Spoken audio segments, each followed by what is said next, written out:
Hello everyone, welcome at this episode of FEPS Talks, the podcast of the Foundation for European Progressive Studies. We are a think tank in Brussels. My name is Gerard Oosterwijk. I'm the digital policy analyst of FEPS, so dealing with everything in the digital domain. And today we have with us a great guest, the author of our book, The Primer, a digital union based on European values, Ivana Bartoletti. Ivana, welcome today at this episode of FEPS Talks. I'll introduce you and then we start the conversation. Ivana is a leader in the field of privacy, data protection, and responsible technology. Also an expert on AI and gender rights for the Council of Europe, and a cybersecurity and privacy executive fellow at Virginia Tech. And you work at Wipro as the privacy officer.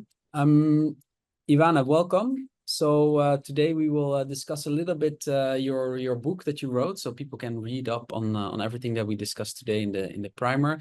But let me start with a more personal question, because digital policy, it's an interesting field. It's a very specific field.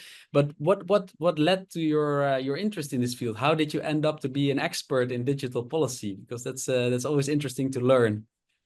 Well, thank you. So first, it's great to be with you. Well, my journey into this was quite simple, to be honest. It comes from my interest in digital policy stems from politics, really, in the sense that I've always been interested and involved when I was in younger age in politics.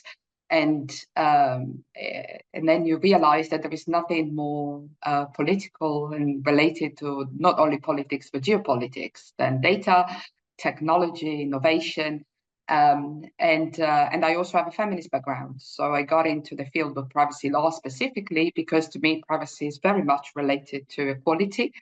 So my background stems from there, and then of course I added a lot of other stuff, including in the information security, and so it's really working at the intersection between the law, technology, in both academia, but also as the global chief privacy and AI governance for a company of 250,000 people delivering services in IT.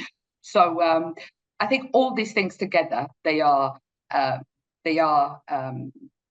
stem from sort of an interest in what technology is, and in particular artificial intelligence in recent times, which is for me far more than the technologies, because it has to do with so many things, from geopolitics to also the way that we want to imagine the world moving forward. And is that also why you put values? So because the name of the book that you wrote for us, a digital union based on European values, is that also why values for you are central in your work? Well, they are important because we are at the watershed moment in the relationship between humanity and technology. And we really have to decide who is technology for, what is technology for. And in Europe, and we'll talk about it, but in Europe there is a big drive, which I completely support, to ensure that the way that we develop market technologies, and in particular when it comes to the most disruptive ones, they are in line with the values that bind us together as Europeans. Mm-hmm. Yeah, and I think so. So I think that's a challenge, right? So how do we get to a value-based digital system? And there's always values involved, and there's a certain dominant system. I think that we can discuss a bit later as well. I read, of course, the book and with a lot of interest, and it's interesting how you start a little bit with the history also of the internet. It's not a very old history, it's not very long, but still I think it's very good to also look a bit back. So how do you see that? So how do you see the history of the internet, and where did it bring us already in this short period? Yeah, I mean, it's interesting. I mean, some people say, for example, artificial intelligence is such a new thing, which is not. I mean, the big change in recent years has been around computing capacity, and at the same time, the great availability of data, which underpins a lot of sort of the digital capitalism in as we know it. But so I went through in the book a little bit through sort of what happens from the creation to the web until now. And in recent years, especially as we said, for computing powers, the huge availability of data, we have seen a lot of innovation. And when it comes, for example, to artificial intelligence, over the last couple of years, we have seen the explosion of generative AI, and with the products coming into the market on a daily basis. And I think it's important to drive a couple of insights from this journey over the last few years. So first of all, to me, it's really important to realize that technology is never neutral, right? So every technological tool is a socio-technical tool that in the reality reflects the intention of the creator. And this applies to all technological developments. It underscores that the importance for our policy makers to guide this deployment. So to me, this is the first point. So it's the role of policy that I wanted to look into. And we have seen that what happens when the role of policy is not there. So, for example, if you think about the internet and how it was created as a space for democracy, as a space of solidarity, as a space where people from all over the world could get together, well, we have gone quite away from that. Now we know it's a space of disinformation, it's a space of harm for too many, especially the most vulnerable. And this is a great lesson that we have to learn from the past. And the reason why I went through all the history is to say exactly this, that these technologies, they need to be governed. And to me, there is really no dichotomy between regulation and innovation, as many people would want to make us believe. No, and it's also interesting, because you also then go into the assessment of the European approach, because I think if there is something that has been happening there in recent times, is there has been a lot of European legislation. Talk about the Brussels effect, the idea of competition as well, where there's also a lot of discussion. Is there still competition in these digital markets? How do you see it? Like, was it a big success so far of Europe, or is it one thing that we should be proud of as the EU or as Europeans? Well, so first of all, we have to bring a little bit of clarity because there are two big misconceptions. So the first misconception here is that the regulation has been strangling the European Union so far. And the reason why we don't have Google, we don't have Alibaba, we don't have Amazon in Europe is because of regulation. Now, this is too simplistic. And I really challenge this in the book and encourage everyone to really try and understand that this is too simplistic. And the reason this is simplistic is because the reason why the European Union is, to an extent, lagging behind in the big players, but in the ownership, more widely in the ownership of large enterprises in the technological sector, is because of reasons that go wide beyond that, including, for example, the intersection between private and public sector, the role of government in pushing for national infrastructure, the role of venture capitalism in the US, and the ability for private sector to take on much more risks that have been elements that have been very strong in the US, and we haven't had as strong in Europe. But we can't be the US, or we can't be a copy of the United States. But at the same time, if we look at Europe as it is now, we have to say that private investment in research and development, for example, in Europe stands quite tall. If you look, for example, in 2023, the investment in research and development in the US was $100 million, and the research and investment in Europe was 110 million euros. So yes, of course, it's not the same, and arguably the EU is even bigger, but the investment has been there. And recently, there's been a lot of action by the European Union in putting together a series of measures to boost innovation, even in the areas which are more disruptive and not just the sort of the middle sector. So we have to challenge, I feel, a little bit these misconceptions. And most importantly to me, and I come to sort of the next step, and is to decide where we want to go. Because I always feel everybody says, okay, a lot of people say, oh, Europe, we lag behind. And I challenge that a little bit. Yes, we lag behind in some areas, and I'm not blind to that. I am not blind to the fact that we don't have the big companies, or that private investment in the US has reached much more much more higher level in the US than in the EU. I'm not blind to that.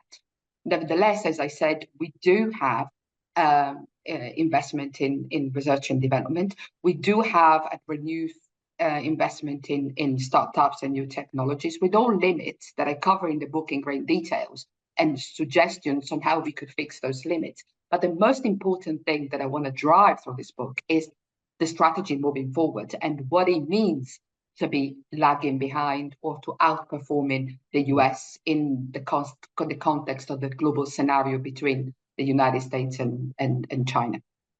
And what does it mean if it's not the money, if it's not the investment? And of course, this is also with nuance, because there is more investment, I think, in the US, or in the past, there was more investment, and also maybe more strategy, because we had also like the DARPA and there is clearly a link, I think, also with the developments, Matsukato to prove this as well with the iPhone, how much of this is coming from the investment in the defense sector, and also in developing tools with the military construct in the US, which can also be a link now again with Europe, like really the defense union and everything around that, or cybersecurity. I think there's more, more also grounds for more public investments perhaps in this field as well, and more mission-driven investment from the EU.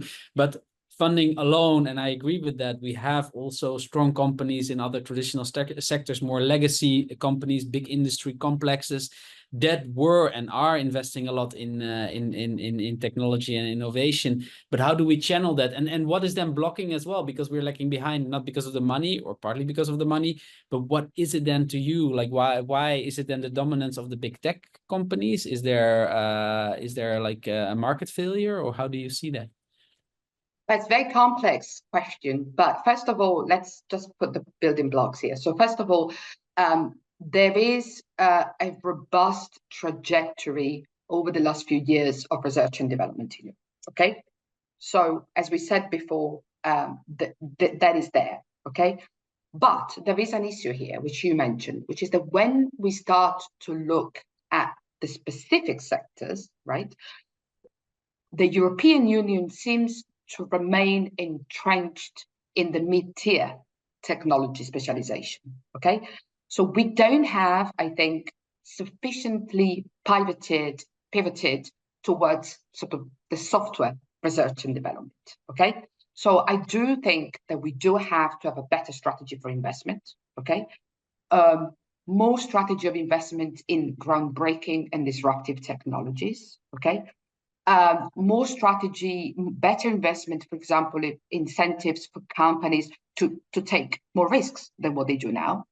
The other sort of trend that I think is important, it pertains to regulation. You know, with Europe emerging as the world's foremost regulator, and in the current global climate, I don't think this is a disadvantage. I mean, if you think about what is happening in California with the latest California safety bill on artificial intelligence, which is very different from the EU approach to artificial intelligence, which I have some serious sort of concerns about, but it will spur, I believe, a huge variety of investment in responsible and safety-related innovation in California, which is good because, again, that puts us in an alignment with a partner as the US in artificial intelligence, which is safe, robust, and human-centric.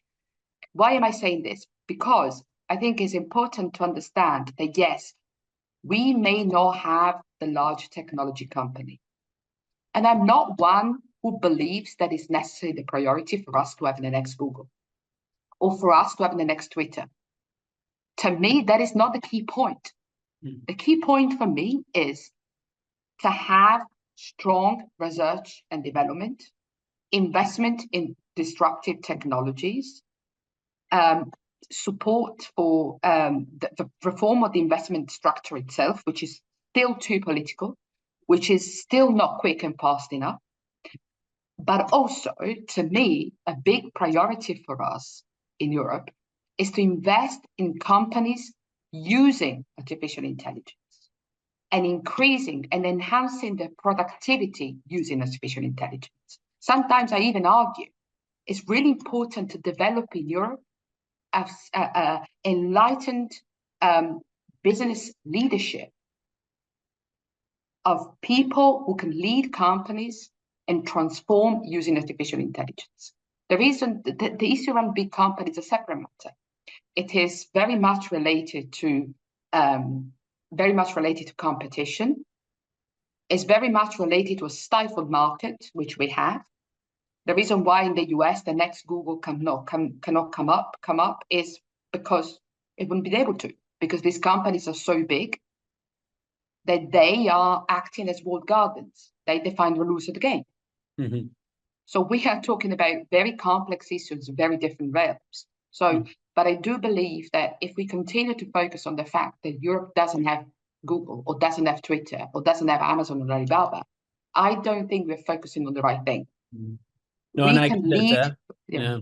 And I get that this is also you focus on the reality, on the symptoms rather than on what actually has to be done, or you don't have a roadmap just complaining about the situation or having the analysis, because I think the analysis is shared and very clear. Like I think the analysis has been done very thoroughly of the current situation with the big tech companies having a certain dominance, having a certain power, walled gardens, you mentioned it, but also like just the firepower to invest and to keep their dominant role. It's very hard for a new entrant to come in. Even now with the DMA, there are certain limits to what they can do to do killer acquisitions and stuff like that. So all of this, but then only on the European level, how do you do that then with US firms? Like we don't have the power to control everything that's happening, and that's also shouldn't be maybe also the objective. So I really like as well what you said, like we need a more positive approach also to AI, and a bit more like searching also the strength or the to reinvent perhaps European industry and European society. Because why are you saying this? Is this because you think and you believe that this AI development, it's coming anyways, it's coming already now, and we can discuss about everything around algorithmic management and AI in the workplace, something that's something that we are also researching here at FEPS.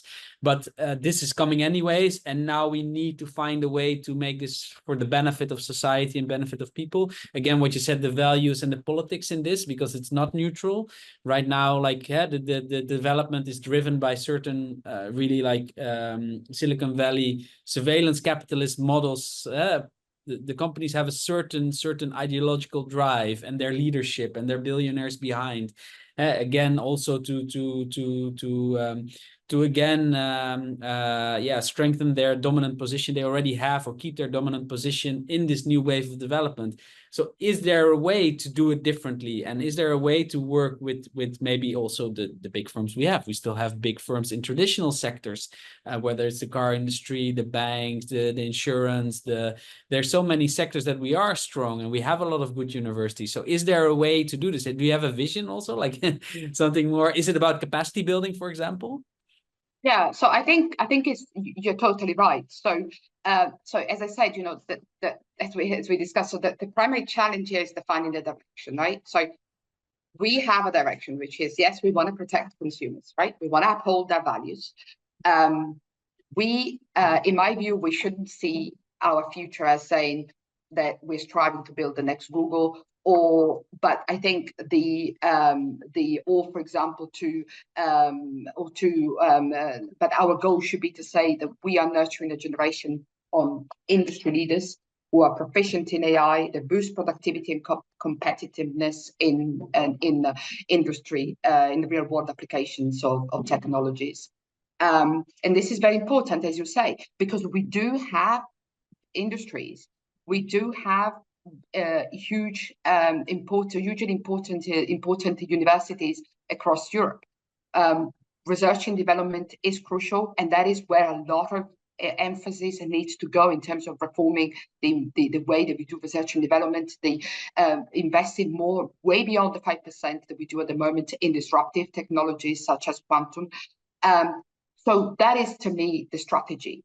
So at the moment, from the banking sector to all the other sectors, the automotive sector, it's really important that we invest in using and leveraging artificial intelligence in all these industries. Therefore, we can improve competitiveness, we can boost productivity, and therefore we can be more competitive in the global scale. I don't want to be fooled by this idea of competition with the US. I really don't want to be fooled. The priority to me is to be clear about what is the role of public policy And in Europe, of course, one of the key roles of public policy is to say that the digital dividends must be shared by everyone. And this is what makes us different. Now, we have a partnership with the United States, and this is why the geopolitical matters so much when it comes to artificial intelligence and technology. As I said at the beginning, we are at a watershed moment in the relationship between humanity and technology. Artificial intelligence, think about chips, think about and the importance that they have on the military side, let alone the technology side. It's really important that we view technology in this realm as well. I would like to see, moving forward, countries that are aligned on the role of technology in bettering our life, increasing our well-being in a way that is not detrimental to privacy or human rights and the fundamental rights that bind individuals together, to be aligned in developing safe, robust technologies.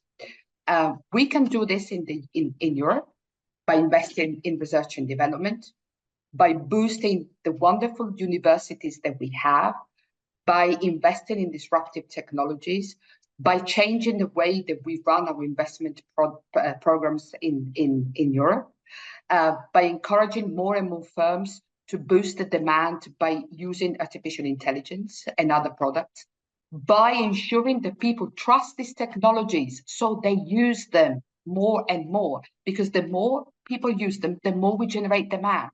This is very, very important. So let's not just focus on how do we outperform, but let's focus on what are the key things that we need to do in the short, medium term to ensure that we can drive more AI, more technology, more disruptive technologies across all the technological realm in both adoption and development.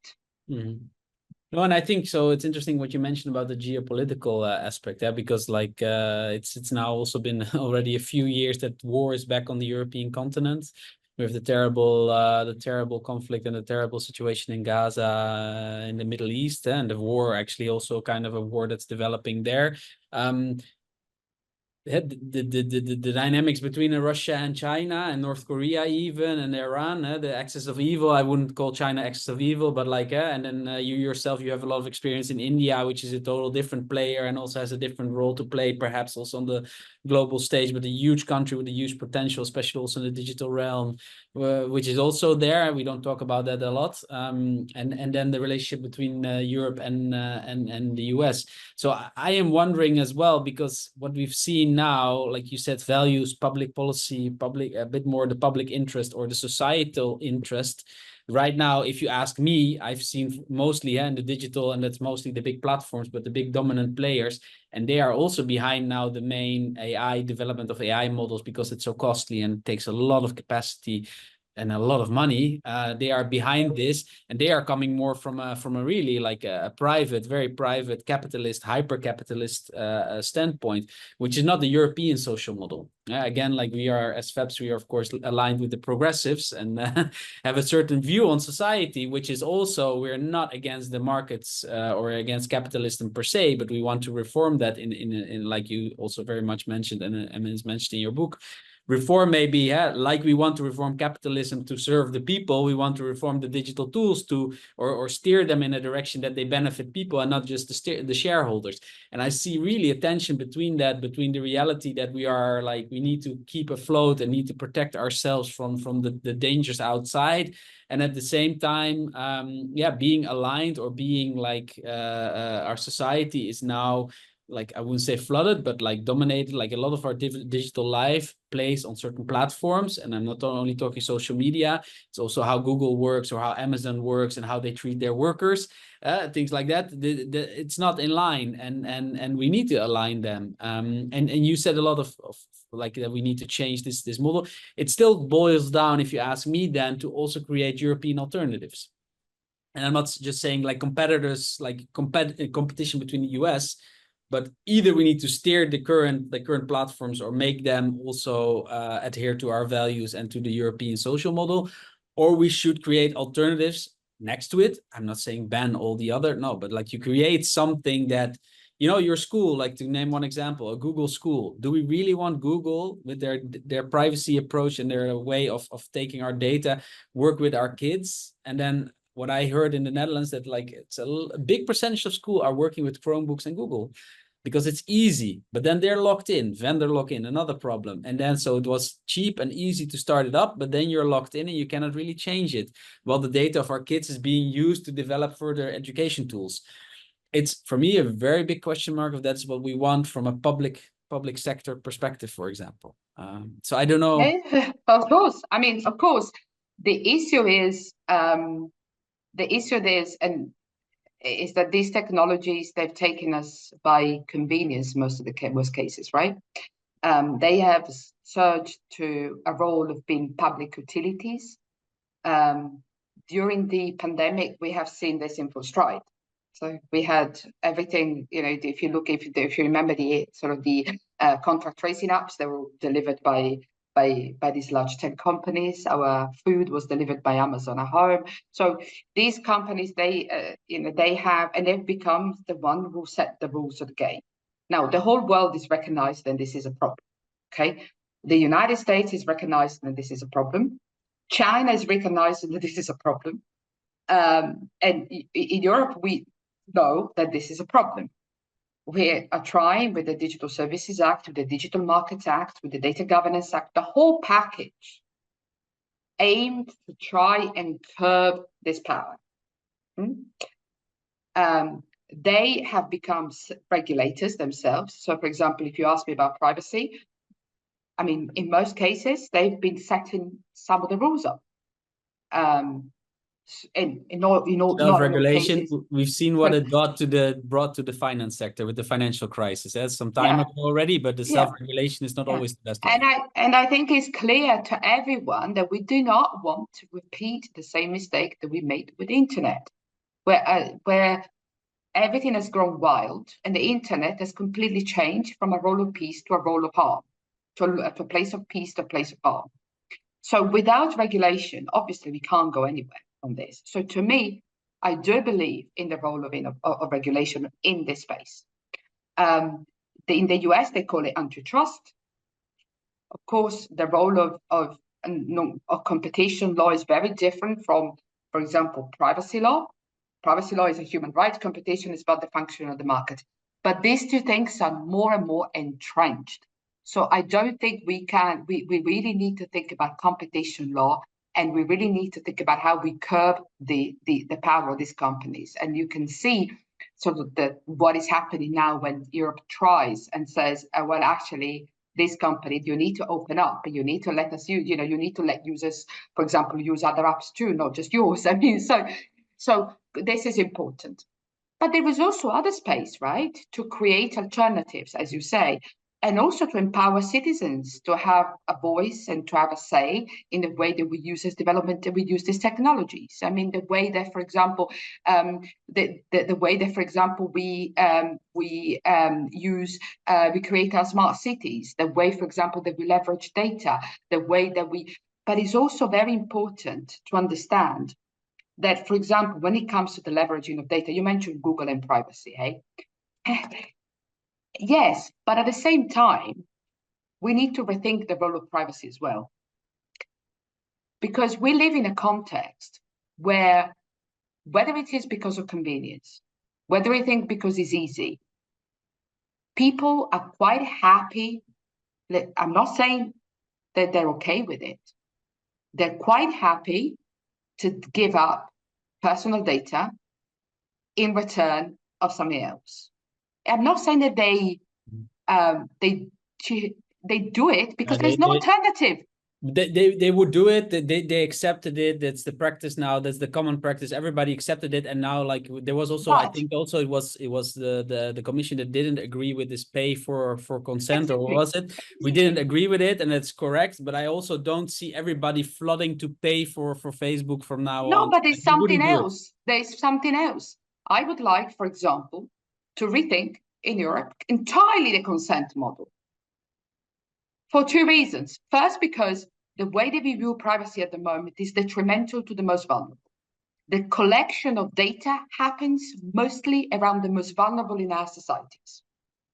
Yeah, privacy is becoming a luxury. So if we don't see privacy as related to equality, we are going nowhere. We will continue to see privacy as this horrible, tricksy privacy notice that nobody reads. Mm-hmm. And they only see it as something that stops you from having an enjoyable experience on the web. And second thing, the consent model is not equal. Again, because this is related to competition, because it's related to the way the privacy is presented to people. So what am I trying to say here? That we need to think about a way in Europe where we look at privacy and data as a common good that we as Europeans, we cherish. The fact that privacy law is based on the concept that you cannot share data unless you have a basis for doing so is flawed. It's completely flawed. My view is that data should be seen as a public good in Europe that we want to administer in Europe, not because of sovereignty as nationalism, but sovereignty as the ability to stand tall in a global competition by creating trust and safety within our own place. So the idea that we use data, we leverage data within Europe, with our citizens, with people in our cities, in our schools, and this is where innovation can happen. This is where innovation can happen.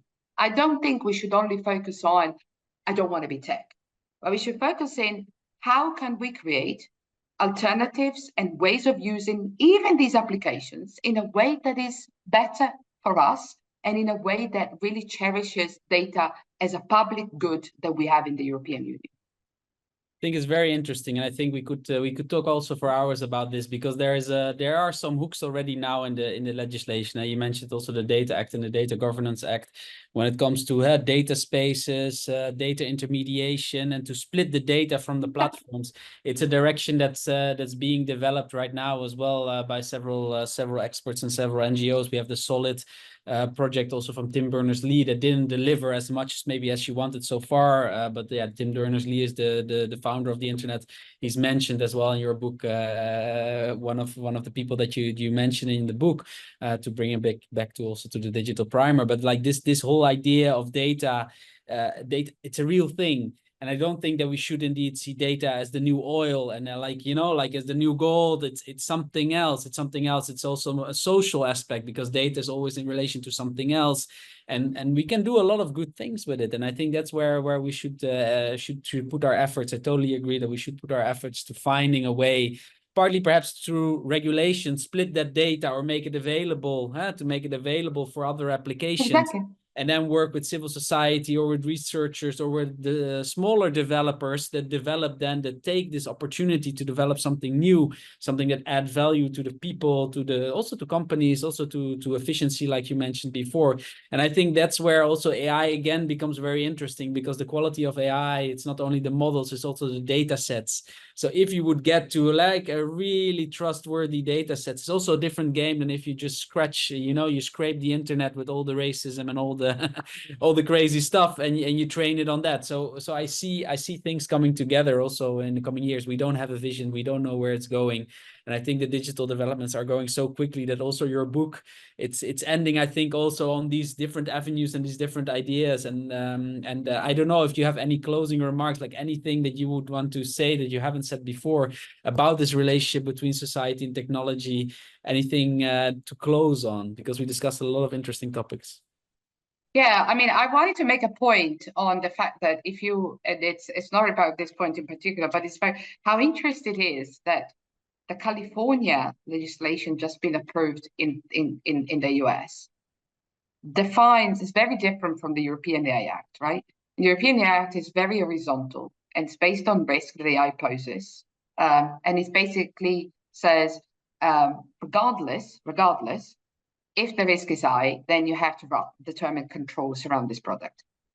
California legislation only focuses on foundational models, but interestingly, it says if the company puts either foundational models or companies or products where the companies put more than 100 million in billion investments. So if you think about this, it's really interesting because if you think about how far-reaching the European approach is, which is not dependent on the investment that a company makes on a foundation, on a model, but is based on the risk that that model may pose either on the health and safety of citizens or the fundamental rights and freedoms that bind us together in the European Union. Our model is incredibly more far-reaching. But the reason I mention this to you is because Elon Musk has endorsed the California legislation. Mm-hmm. Because obviously, they've always advocated for regulation. But the reason why he's endorsed it is because probably one of the reasons why some big companies have endorsed this legislation is because it does favor the big players, obviously. So the reason why I'm just saying this to you is, to an extent, by looking at this, it's not Europe that has been anti-innovation here. Actually, Europe is being quite innovative with European AI. So I think we need to be very clear when it comes to analyzing the European approach and not being too simplistic, and really look at the bigger picture here. And we have enormous opportunities, especially in the areas of research and development. We need to make some bold decisions, but we do have incredible opportunities to work on. And also becoming, we mentioned in the book, I talk about the Brussels effect, but that is not a bad thing to have the Brussels effect. It's not a bad thing to be the super regulator in the world, to set the standards moving forward. And to ensure, we did it a little bit with the GDPR, overly criticized. And now in the age of AI, we do need to rethink artificial intelligence. But the role of Europe in this is really, really important. We don't have to be a copy of the US. We don't have to be, of course, a copy of China. We can find our own way to harness the value of these technologies, ensuring that businesses use them, ensuring that the digital dividends are shared more equally. And we can find our own way of doing this. And by doing so, also trying to reshape the relationship with technology. Because at the moment, we are adapting to technology, but technology is not adapting to us. And this is where the European Union has to be different. The role of public policy is to make these choices, not because something is technologically possible, then we have to follow it or do it. This is where the role of public policy is. I'll give you an example. I work in privacy law. I believe in artificial intelligence on device, because that means that it's more private, more secure, and it happens here on device. But I am fully aware that not everybody has got powerful mobile phones. This is where politics comes in and says, well, actually, this trade-off is not good enough. So I would like to see much public policy in shaping and steering where technology is going. And I think this is very important at the time where we are adapting to tech rather than tech adapting to a vision of where we as a society want to be in 20, 30 or 50 years down the line. Thank you, Ivana. I think we can talk for hours about this, and I think we will on another occasion. So thank you very much for being here today with this on our podcast, FEPS Talks. Once again, I also want to promote the book you wrote, which is very much inspiring and also very much a background work when it comes to digital policy in Europe, a digital union based on European values. So please, you can find a PDF also on our website, and you can also order the book in hard copy. So Ivana, thank you very much. This was Gerard Oosterwijk. I'm the digital policy analyst at FEPS, and please tune in for future episodes. Thank you very much.